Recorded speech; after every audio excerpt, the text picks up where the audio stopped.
Oh, I hope that's And I'm not so. saying that to bury you up, not burying you up at all. I'm loading on your shoulders, broader though they may be, a responsibility that ain't easy, because he will look you straight in the eye, Art, one day when you pass over and say, now tell me, Art, how did you really do? I worried all the way. What do you... I worried all the way. You know, you discussed the responsibility. I worry all the time about the responsibility. As a matter of fact, I don't think that somebody in my position should have as much influence as I can have. It worries me all the time. I know. Well, I'm sure all the other eminent men in various fields say the same thing. And I without breaking confidences, you speak about me as having worked with 2 popes, and I did. And I've worked with very eminent men, and behind the scenes, the best of them used to shed tears over their weaknesses. Really? And over their fears. Yeah. And then straighten the hump on their shoulders, as they say, and march ahead. That's it, all right. That's it, all right. Yep. Let me read you this from the UK News. This just came in today from the United Kingdom News. Yeah. It appears that some of those who have passed over to the spirit world are unwilling to be kept from the pleasures of the flesh. Listen to this. A Blackpool woman called a priest, 2 psychics, and a Mormon missionary to try to rid her of a ghost that she claimed regularly sexually attacked her. The attacks began in 1994 when she felt something climbing into bed with her. She claimed it pulled off the towel she was wearing about her head and said it was going to make love to her. Then she felt a, quote, vile, end quote, sensation, quote, like tiny needles trying to pierce my skin, end quote. What does that sound like to you? Well, I'll tell you. Coincidentally, I'm dealing with at least 2 cases of people, 1 male, 1 female, who are assaulted, mainly in bed. And the assault is never pleasant, but it is sexual. And there's no doubt about it, there's demonic activity around them, and they've let themselves in for it. They let themselves in for it? Yes, they did. They made mistakes, they made errors, and they have to pay for it, and they are paying for it, thank God. And they are doing penance, and they're taking good direction, but they have to liquidate. And though it may sound funny to you, not funny, but it may sound peculiar to you, I keep saying to them, look, it's far better that you liquidate here your guilt than that you do it in purgatory. How do you liquidate here your By this, that if in this life you get suffering, either physical and mental suffering. Yes. I don't think there's such thing as physical suffering without mental suffering. But anyway, if you do that, and you have the grace of God, and you offer it up in union, but this is Catholicism, in union with the pains of Jesus, the Savior, whose pains did save us, then you do merit to liquidate the punishment due to your sins. Penance, actual suffering, mental and physical. That's right. That's why when you haven't got pains and aches, for instance, I've normally got a very healthy body, so if I want to do penance, I've got to fast. You have to devise means of not hurting yourself, but depriving yourself of creaturely comforts, which are perfectly legitimate. Because there is, Christ himself said, these demons are cast out only by prayer and fasting. And it is a tradition in Christianity, and by the way, in Islam too, and in Judaism, but when I'm talking about Christians, about Catholicism in particular, it is their tradition that by fasting and by doing penance, you do get rid of demonic influence, and you do also do penance for your sins. And there's no doubt about it that if you have a horrible cancer, say a multilocal cancer, in your skull, yes, your brain, and you suffer the pains of it, Yes. you can liquidate whatever guilt is due to sins, even though the sins themselves are forgiven. There's always some punishment due to it. That's the doctrine of Catholicism, and it was lost in the Reformation. And yet, Father, people come down with these horrible cancers that give them horrible deaths all the time, and it sometimes it seems like the very best people die early. Such terrible deaths. I know. I see it every week of my life. So then, how does that fit in? Well, it fits in the sense that, of course, each one is different. Each person is different, and I've never found two patients reacting in the same way. But it's always a question of how they will take it, as the will of God or as simply an affliction, and they count it as a curse. And they can count it as a hidden blessing. Father, I have interviewed many people who claim to do past life regressions. Yes. I have interviewed many New Age types who claim that they have had near-death experiences, that there is no such thing as hell, that nobody ever goes to hell. And that in all of their regressions and the thousands of regressions they've done, they've never encountered hell. Well, let me tell you, I've got an article here from the London Telegraph, and I want to read you a little bit about it and ask you about it.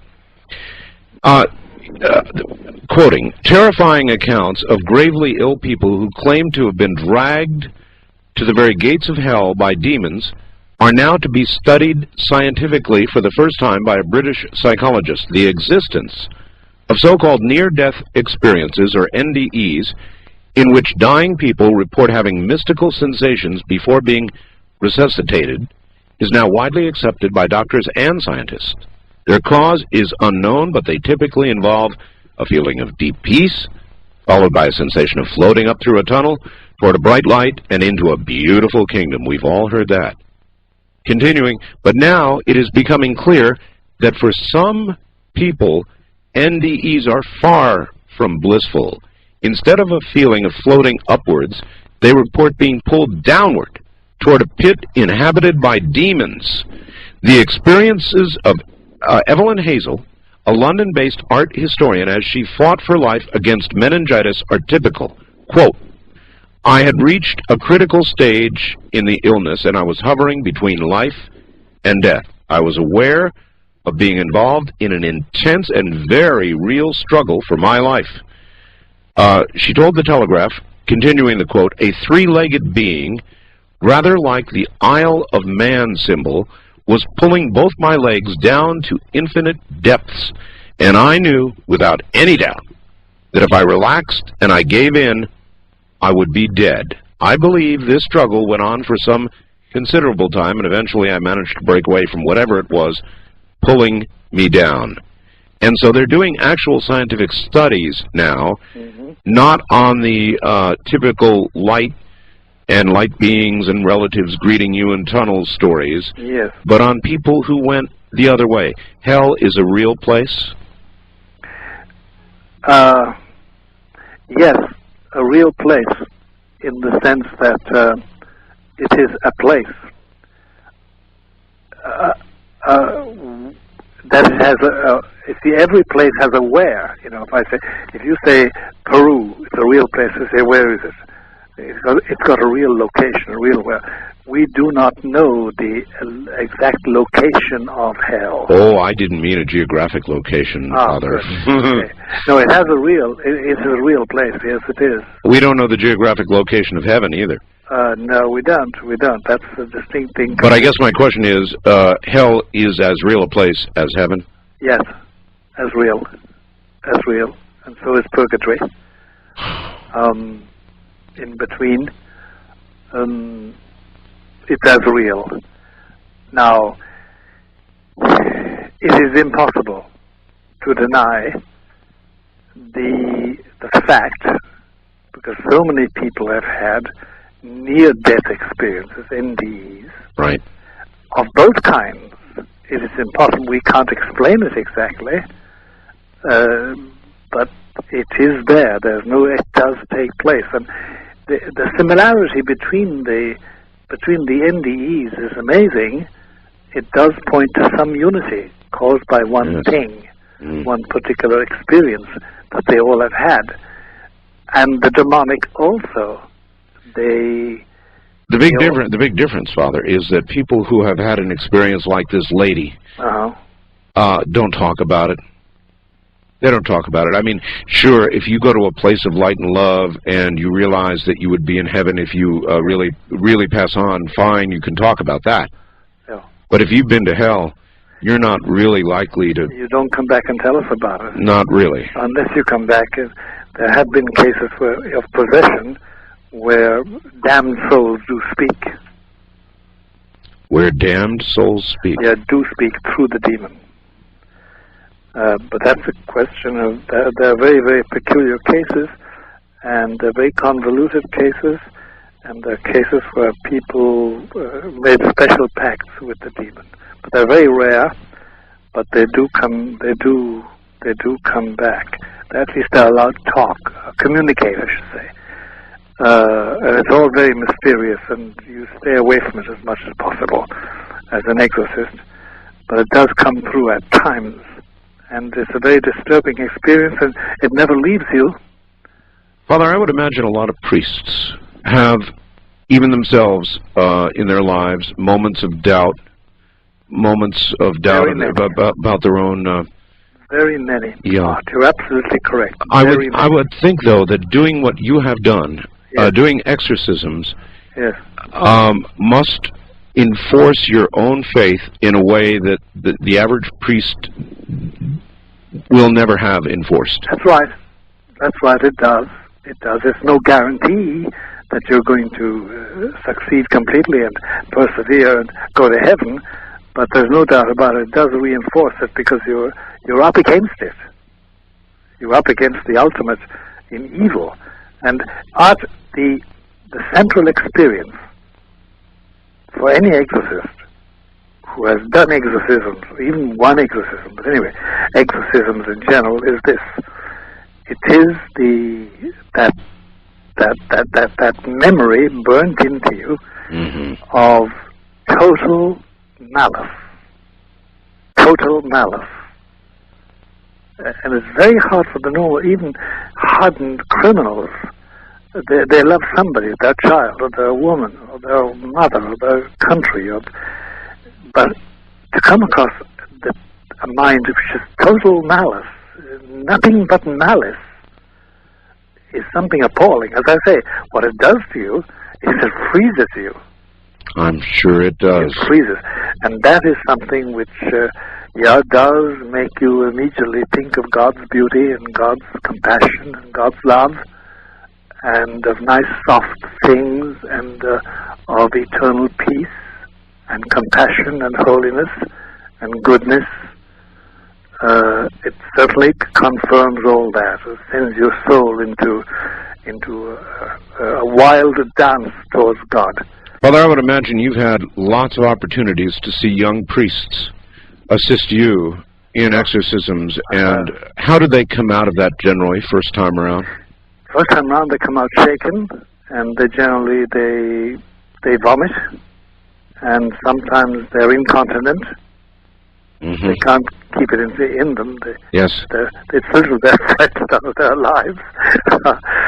We laugh because it's embarrassing. In fact, the first time I assisted at an exorcism in the United States, I was in bed and was called up by an exorcist who said, "Malachai, my assistant has collapsed. Please come over and help me out." It was in the Bronx. In the Bronx? Yep. And the young man had collapsed because it's very unnerving in the beginning. It's very unnerving. This is probably a very frivolous question, but I'm curious. Having done so many exorcisms, is there any geographic sense to exorcisms in the sense of more, for example, in the large cities? I mean, there you are in New York City, is the biggest. Are there more by percentage, do you think, in the big cities than there are in the... I'm sure that it will not meet with the approval of a lot of people, but I can pinpoint various cities and various areas in the USA, Really? Canada, and in Europe where there are a disproportionate number? Disproportionate number, where evil of that kind flourishes. It's a funny thing. Can you name a few? I mean, we're not going to really harm anybody by naming a few. Well, I think, for instance, that there's a plethora of such things in Geneva, Switzerland. Geneva? Geneva, Switzerland. Neutral Geneva? Neutral Geneva. Yeah. I think that, and I hope that we don't get assaulted for having said this, but it does seem that Louisville, Kentucky, has a fair share, more than, say, as far as we know, Santa Fe. And then there are areas in Manhattan where I wouldn't want to live, and they're not always in Avenue A, B, and C, or in the Bronx, for that matter. There are areas, there's no doubt about that, because the presence of evil, entertained and accepted and wished and blessed and celebrated, means that you have diabolic presence, demonic presence. That's all about it. I live right over a mountain from Las Vegas. Now, Las Vegas is always generally portrayed in the media and elsewhere as the devil's playground. Yeah, I think, that's romanticizing. I never, in my whole experience, Las Vegas never stood out as a home of the devil's art. No kidding. So, in other words, it doesn't even stack up against Louisville. No, it doesn't stack up against Louisville. It doesn't stack up against Chicago. It doesn't stack up against Vancouver. Wait a minute. Vancouver, you say? Yes. Doesn't stack up at all. But it's talking about the incidence of diabolic interference. It just doesn't. So there really are. Do you have any thoughts on why there are hotspots like this? I do not know. And a few years ago, no, more than a few, back in the 70s, we tried to create a profile of the possessible person. Sure. And a profile of the places. But we found out there was no profile. No, it was purely random. Neither education, nor sex, nor faith, nor culture, nor riches, nor poorness, poverty or riches, success or failure, black, white or sky blue, pink, yellow or red or green, whatever the color of your skin was. So then possession is random? It seems to be random. Appears to be random. Yeah, because, listen, like you, I know very naughty people. I mean, I know people who couldn't stand the glare of publicity on their business methods. Sure. And I know, and I have come across ladies of the night. Yes. In the street. I remember once, which I'll never forget, being confronted in New York, which I'll tell you about if you want to. And I've known a few people from the mafia who certainly, were rough diamonds and were used as soldiers. But they were just plain naughty people. They weren't possessed. Big difference. Oh, huge difference. Huge difference. Can a prostitute go to heaven? Sure. I remember I was coming home late at night with my brother in the pelting rain. And we were both drenched already, but we had to walk. And we met a prostitute. We were both clerics, by the way, but we were muffled up with raincoats and hats and mufflers, etc. Sure. And my brother, who's now gone to God, said to a woman, "Don't you not know that you're putting your eternal soul in danger?" Bill was very sententious. My brother is a good man. And she pulled up her dress and pulled out a rosary beads and a prayer book out of her stocking and said, "Father, look, I say these every day. I have 5 little bastards which priests gave me. Pray for my soul. Wow. Wow is right. Oh, wow is right. It really... it's 5 little bastards that priests gave me? Yes, yes. That's why I'm begging in the streets, prostitute. A real problem for the church, isn't it? It is a real problem. And inevitably, in a church that enforces celibacy as the rule, you're going to have the difficulties. And we've had a terrible rush of pedophilia. I know. In the dioceses of the USA and in Canada, my God. And we're not finished yet. It's still going on. And there's the organization of the Roman Catholic Church. My church has been shaken up and it hasn't settled down to anything regular yet. It hasn't made up its mind about things. And a good majority, a small majority, but a good majority of American bishops would wipe out the whole celibacy thing and allow priests to get married. You don't agree with that, do you? Well, I'll tell you something, Art. I can only speak from point of view of experience. I was a chaplain to the U.S. Air Force in Turkey, actually. And I remember we used to go to the radar domes that back in the good old days of the Cold War. Oh, yes. That they had ringed Russia with in the Black Sea. Yes. And I was always driven by Air Force officers. And by the way, it was an 18-beer trip. It was so warm. We had to have 18 beers apiece to last out. But we had talks. And the men would talk to me about anything and everything. And time again they said, Father, look, we would never discuss these matters with you if you were married, like Woody. Woody was the Protestant chaplain. He was a very decent fella. The intimacy that celibacy allows a priest, because he belongs to nobody. Yes. Except the parishioner. Yes. And if he's really faithful to it, and if he doesn't have a eunuch face, which I'll explain to you what I mean by that, then he becomes special. See, it's a funny thing about celibacy, Art. Let me give you one small word on it from a celibate. That, I mean, either you practice celibacy and it becomes a positive thing, or else you're like somebody who's wearing a chastity belt and somebody's thrown away the key and you're looking for the key. You know, there is the eunuch face. I wish I could say I relate, Father, but I'm the kind of guy who sits and thinks, how can it be heaven without sex? Well, actually, you know, yeah, I understand you completely, my God. Marriage is a beautiful thing and love is a beautiful thing. By the way, the most impressive thing in exorcism, the most disgusting thing, the most chilling thing in exorcism, apart from the malice, is the terrible demonic contempt for human love. Yes. Oh, God. Art, you have no idea what it's like.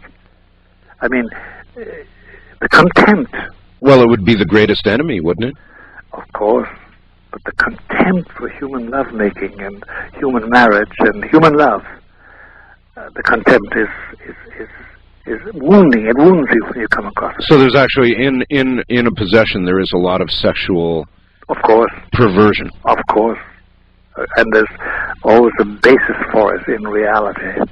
And any weakness that the exorcist has in that matter is brought out. It's like an old scar opened up with a whiplash. Well, celibacy cannot be an easy thing.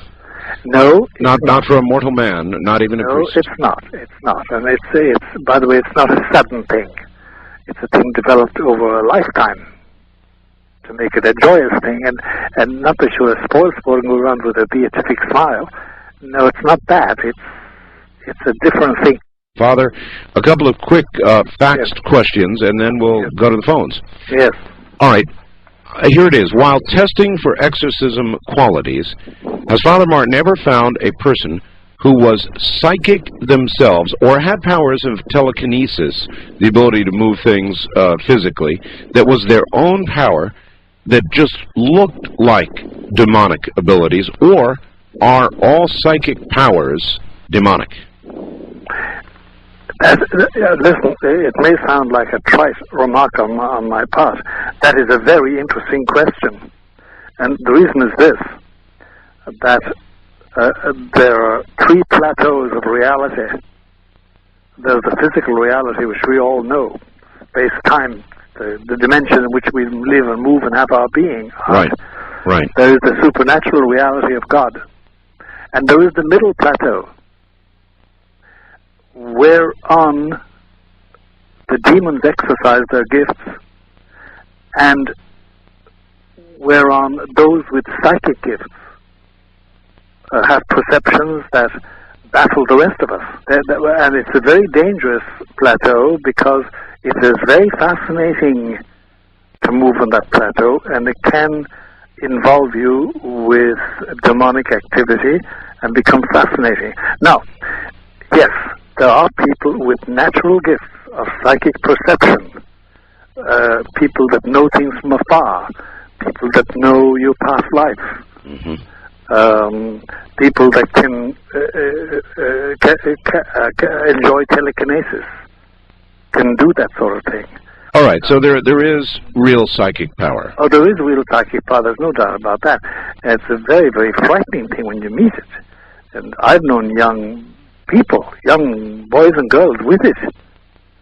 And you have to teach them to how not to use it, because it disturbs people very much. And then besides, it can also lead them onto the middle plateau where they can run into trouble.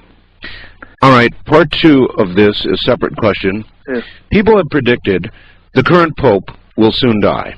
Yes. After which another pope will take control. Yes. The new pope has been predicted by some to be a dreaded betrayer of the faith, possibly involved in the coming of the Antichrist. Yes. How does Father Martin view the prophecy of the 111th pope, which would be the next pope? Frankly, Art, the older I get, the less I know about it. I have a feeling in my bones that the miseries of the Roman Catholic organization as an organization, and not simply as a spiritual church, but as an organization on the face of the earth, the miseries of that organization are just beginning, and that it is heading into a very difficult situation worldwide, and that there will be a lot of trouble in Rome itself. Now, as regards the health of the present Holy Father, it's very hard to know because he is a Polak, a stubborn man. Oh, he is. And he keeps on saying, no, despite all these prophecies, because he hears them, all these doomsayers, I'm going to see the year 2000, and I'm going to go to Mount Sinai in the year 2000, and I'm going to go to Ur of the Chaldees, where Abraham started in the year 2000. I'm going to go to Jerusalem and Bethlehem and Calvary. Well, if he's determined, then he may well make it. He may well make it. Always take into account the will of God. I do not know. Frankly, in spite of my name, which is biblical, for a prophet, Malachai, I have no gift of prophecy, Art, so I don't know. I have a great confidence that God, who so loved the world that he sent his only begotten Son to give us light, and the light will take care of us. But I don't think it's going to be easy. I think miseries are going to start. Father, you predicted that there would be an event in the spring, that there would be an event. There could be an event if a certain sign took place, but there was no sign between the end of spring and the end of winter and the end of spring. There are nevertheless many, many people, and I'm one of them, who feel something big is imminent. Oh yes, there's no doubt about that. There's no doubt about that. People of all disciplines, people I interview of all disciplines, and they're all essentially saying the same thing. It's a general feeling. Yes, no it doubt is. About that. It absolutely is. And you remember what Freud told us about what the psychiatric associations in Austria were saying just prior in 1938? he said that the multiplicity of patients' comings telling about dreadful dreams about barbed wire and blood. Yes. He said it baffled us all why they were talking like that. There is a general feeling, and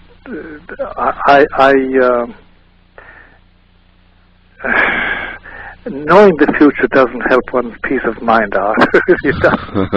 And I remember I had the dubious privilege of reading the text of the third secret of Fatima, which I must guard by oath from repeating, but it isn't pleasant. And the less you know about it, the better, except that there is going to be a reckoning, and that nobody existing on the face of this earth will be exempt from knowing the power from on high. They will interpret it in different ways. That stands to reason. According to their beliefs. That's right, and their culture and their bias. And there will be people who, even faced with the certainty that there is a greater power above our heads, will say... They will deny it. They will... They'll reject it. The scientists, for example, will find a scientific explanation for it. They will. You remember the famous so-called Aurora Borealis in 1938? Well, I certainly am aware of Aurora Borealis, but not one specific There was a specific one which they explained by saying Aurora Borealis, but it really wasn't that at all. They all agreed it wasn't Aurora Borealis. The only one who put his finger on it was Adolf Hitler. And he said what? Well, he was in Berchtesgaden at the Wolf's Lair. That was his famous place when he for weekends with his cabinet. And Speer, Albert Speer, who was a member of his cabinet, his architect, tells us in his second book that night they all stood on the esplanade of his villa in the Bavarian mountains, looking out to the east and seeing these extraordinary sights of light. And Hitler said, "Yeah, nun, now we have to shed blood. We didn't shed blood in taking the Tsar, we didn't shed blood in taking Czechoslovakia, but now we're going to shed blood." So he took that as a sign. Oh, he took it, and it was a sign. Because the Virgin who told the children in Fatima in 1917 about this sign, she told them it would take place just before the Great World War. She said it will be just before they start killing millions. Can you tell us in a way that we can read between the lines with regard to the third prophecy? Is there a timetable that you are aware of that cannot speak of that we can read between the lines on? Yes and no. There is it is not 200 years away. It is not 50 years away. It is not 20 years away. Number one. Well, that's... And number two, it involves the entire world system. It's not merely one area. It's not merely one religion. It's not merely one race. Will be apparent to all. All. Without exception. Without exception. And it will be frightening. Okay, well, I think I've asked as much as I want to ask about that.